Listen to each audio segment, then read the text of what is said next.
আজকে একটু চিকেন ভুনা করব, তাই প্রথমে পেঁয়াজ আর টমেটোটা ভালো করে ভেজে নিচ্ছি তেলের মধ্যে।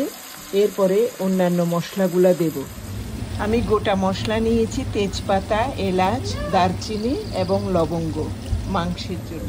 এইবার এখানে আমি গোটা মশলাগুলো সব দিয়ে দিচ্ছি। গোটা মশলা দিয়ে একটু করে নাড়তে থাকবো। গোটা মশলা আর পেঁয়াজগুলো ভাজা হয়ে গেছে।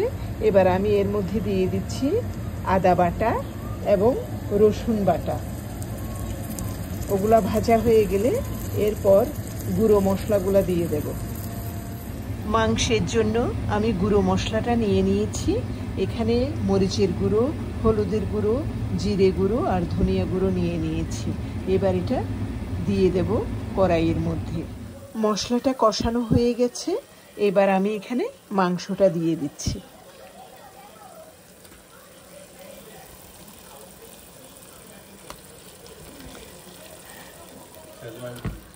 মশলাটা মেশানো হয়ে গেছে মাংসের সাথে। এবার আমি হাই হিটে মাংসটা বয়েল করে নেব, মাংস থেকে জল বের হওয়া পর্যন্ত। আর এখন লবণ দেব না মাংসের মধ্যে।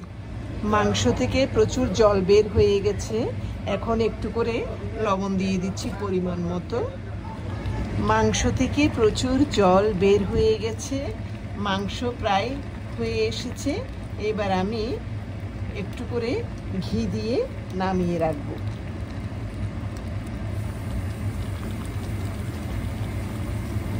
মাংস সব কিছু মিশিয়ে দেওয়া হয়ে গেছে এবং মাংসটা হয়ে গেছে।